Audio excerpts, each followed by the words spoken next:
Hey everyone, welcome back to the channel. Today I want to talk a little bit about what I am personally planning to do if the stock market returns go down significantly. And by significantly, I mean at least 20% into like some type of recession or even worse. I don't know if it's going to come, but coming off of the heels of my last video where I was talking about how I'm making really good returns on it, it only makes sense to me that what goes up must come down, right? And seeing how I think 2025 is going to be a volatile year in the next couple of years, it could go either way.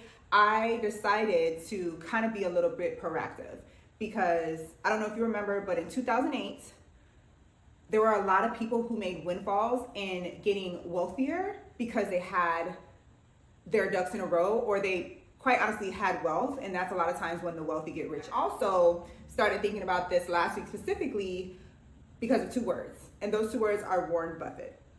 Uncle Warren Buffett last week made headlines because he sold a lot of his shares that were up, particularly I believe in Apple and Bank of America, and he is now sitting on $325 billion with a B dollars of cash. And what he's done this a few times in his career where he sits on cash in anticipation that he is thinking that something is going to go down, literally like down, values are going to go down, and when he has the cash, he can swoop in and become wealthier than he already is.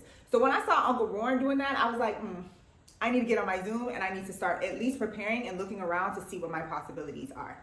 By the way, my name is Elise, and on this side of the internet, I like to talk about all things financially smart, financial literacy, etc. So if you are not subscribed, please subscribe to this video because I'm trying to get to 1,000 subscribers by the end of the year. As well as if you find this video helpful, please give it a like so it can be shared to other people who are looking for more help as well. So the first part of my game plan is to seriously look at the money that I have and the budget that I'm setting up for 2025 and find some opportunity money. I currently only make $50,000 a year, and that is able to sustain my lifestyle where I can do a lot of things. However, it's not a lot of money, but I feel like if I get my my ducks in a row and strategically look like what I already have or what I can make, maybe picking up some extra shifts, what can I do with that money? Because if we get another 2008, 2020, 2022 even, when the market was down 22%, 08 was I think almost down 50%, and 2020 was also like a depression, I believe, where it was down at least 30%.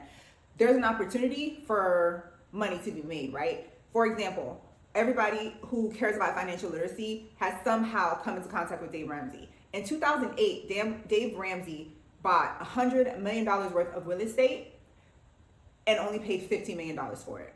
And this came 20 years after he went bankrupt. So he went bankrupt somewhere around where I was born, so 1986 to 89. And that man lost everything. He got himself back together and he was ready because he practiced financial wisdom. And how do you get $100 million worth of real estate for only $15 million? And I'm just trying to put myself in that game. And I don't have real estate money, but I do have stock market money. So in thinking about how much I can spare, I have decided that I probably can spare about $3,000 in addition to all the other financial goals that I have, because I just came up with this plan last week.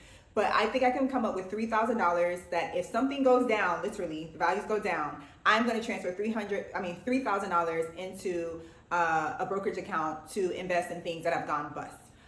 One, how I'm going to pay for that. I know I can spare from my savings because I have about 7 to 8 months worth of savings. I can spare $1,000 from that and not really be hurting. Do I want to? No, but no risk, no reward.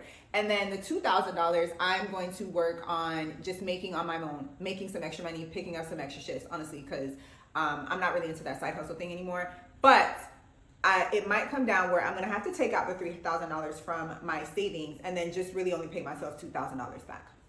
The next thing that I'm going to do in preparation of 2025 and any other years after that is I'm going to stay informed. And by that, I mean a couple things. The first thing I'm going to do is educate myself. And particularly, my strategy is a little bit different because I'm going to be looking at the things that I always look as far as the people that I financially agree with. But I'm also going to be paying attention to people that I probably don't listen to, that I probably stay away from, because I want to know what they're saying too.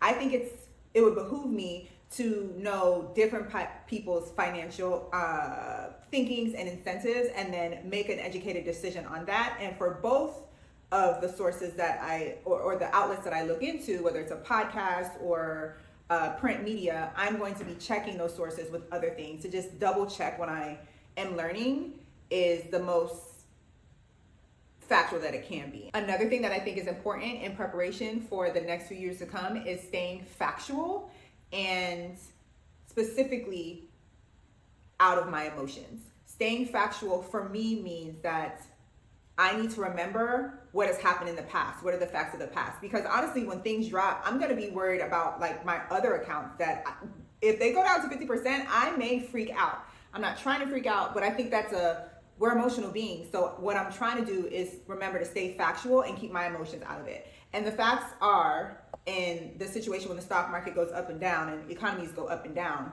every 3 to 5 years, a bear market can happen, which is a 20% drop. And then in a lifetime, financial crashes happen probably every 100 years or so, right? So to keep my emotions out of it so that I'm ready to drop that $3,000 or so when it comes time, I won't be scared to take that risk because it is a risk. But if there's no risk, there is no reward. So I wanted to make a point to say that I'm going to stay factual and non-emotional because I think that's important to get things done, and done is better than perfect. And then the last thing that I'm going to do is remember to, on top of being factual, I'm going to be staying focused.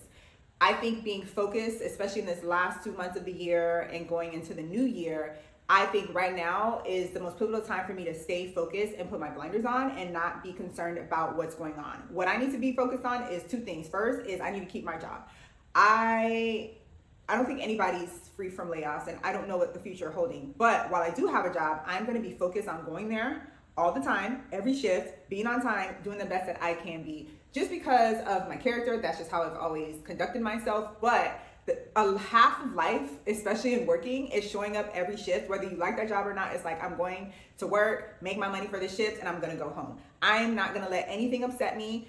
I'm not going to let imperfections in my job upset me, or imperfections in my life upset me. I need this job so I can be okay for the money that I need to make to sustain myself and to sustain my ambitions, right? And then the second thing that I'm going to be staying focused on is my budget.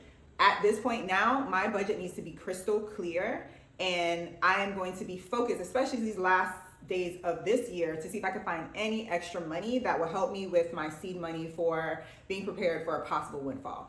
I believe staying focused is where I need to be right now to prepare for success in these next investing years, whatever that may be. And yeah, y'all, that's pretty much it. I am going to be overall staying put, but keeping my eyes open and preparing myself to be ready and making sure that I'm vigilant in seeing like how the markets are going.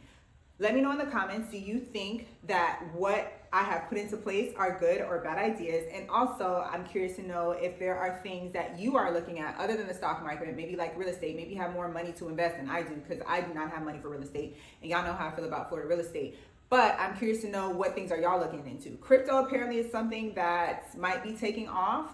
I'm curious to know if any of y'all are thinking crypto is safer or will be safer in this next decade or these next few years. Let me know in the comments, and thank you guys so much for watching, and I will see y'all next week.